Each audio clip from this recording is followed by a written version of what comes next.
All right, so I want to talk about what's been happening in Colombia because over the last week or so, the Colombian people have been taking to the streets and rising up against their corrupt, far right, militaristic, US backed government led by this guy named Ivan Duque. And this guy, basically, among other factors, because there's a lot of factors that go into this historically and present that factored into these protests taking off in the way that they did. But this government basically put forward a tax proposal, which a lot of Colombian people felt was extremely unfair, given the fact that the government isn't really taking care of them in the ways that it should. And so they felt like this overburdensome tax was unfair in the moment that they're in, and that it crossed the line, and that with all of the suffering that people are already enduring in the country, with poverty skyrocketing, COVID obviously worsening the situation, that it was unfair. And so a lot of people took to the streets. And in response to these people taking to the streets to protest the government, Ivan Duque's government basically has violently cracked down on them in a massively extreme way. I think close to 20 people have died so far.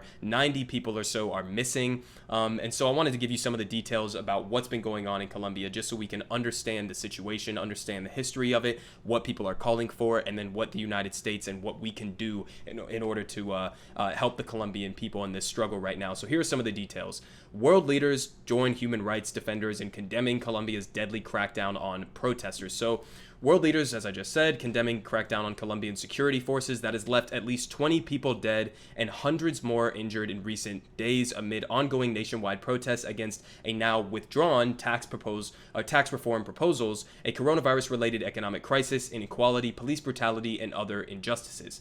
So this is what the UN had to say about it at a Tuesday press conference in Geneva. Maria Hurtado, spokesperson for the United Nations Office of the High Commissioner for Human Rights, said the agency was deeply alarmed by overnight violence in Cali, where police opened fire on demonstrators protesting against tax reforms, reportedly killing and injuring a number of people. So I'm not going to show you a lot of the videos that I've seen, but some people have been sending me them, and I've seen others online where just horrific abuses of human rights, where police are driving around on motorcycles and pulling up to unarmed people who are at the protests and just straight up shooting them.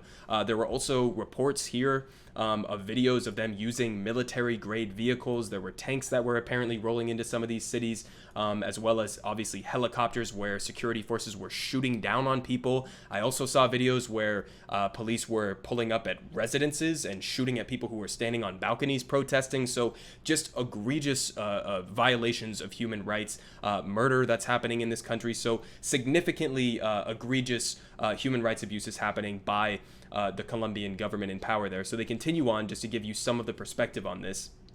Although Colombian President Ivan Duque on Sunday withdrew a highly controversial tax reform plan that opponents said favored the rich at the expense of working class and poor people, fallout of which included Finance Minister Alberto Kia's Monday resignation, demonstrations continued into their seventh day Tuesday. Massive protests are also planned for Wednesday, as the nation's largest labor unions have called for a general strike. So again, it's something that sort of initially sparked off with this protest against the tax proposals, but it's obviously much deeper than that, and there are a lot of other reasons why the Colombian people are fed up with this government and are willing to go out and put their lives on the line protesting. And so obviously, again, saying that it has turned into somewhat of a general strike. So a lot more people are participating in this. And they continue on. Protesters, so here's what they want. Protesters are demanding much more than just the withdrawn tax reform. Central Union of Workers President Francisco Maltes said at a Monday press conference, labor activists are leading demands for the government to scrap proposed reforms to the nation's healthcare system. They also want a guaranteed minimum monthly income of 1 million pesos, which is about 262 US dollars, an end to police brutality, the withdrawal of military and troops from cities, from cities, and other changes. Workers, teachers, students, indigenous and Afro-Colombians, and other people began protesting in cities including the capital, Bogota, Medellin, and Cali on April 28th. The extreme brutality of the police response, often filmed and shared on social media, has swelled the protesters' ranks, so it's continuing to grow as they expand and continue to make demands. Seems like very reasonable demands for me. Obviously, the Colombian people have been struggling through COVID, and so, making demands like some sort of a universal basic income of $262 or so doesn't seem too radical to me.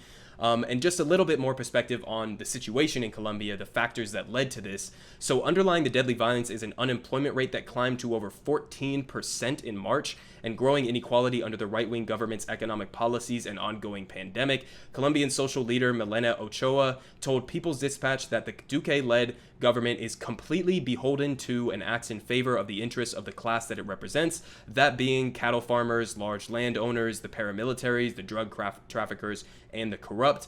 They are all involved in a situation of injustice and impunity, of extreme inequality, she said, and depending upon the source, between 37 to 47% of Colombia's 50 million people are living below the poverty line.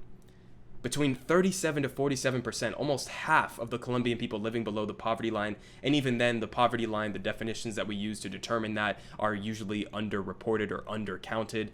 So I would imagine the situation is even worse than they're saying. But so I just wanted to give you some of the reasons why these people are out there protesting, and understand that the United States not only had a role, and it has a continuing role in setting up the conditions that lead to situations like this, with our involvement in supporting far-right paramilitary death squads in all of Central and South America, installing far-right militaristic governments like this one that are more favorable towards U.S. interests, specifically capitalist interests, and economic interests. And so these are the types of governments that the United States supports. And so because of that, these are the types of governments that the United States has an extraordinary amount of leverage on. So Joe Biden, the United States government, needs to use whatever leverage that we have at our disposal, even if it's just coming out and making a very strong statement condemning the use of violence against these protesters, and creating some sort of dialogue between the government and what the people want.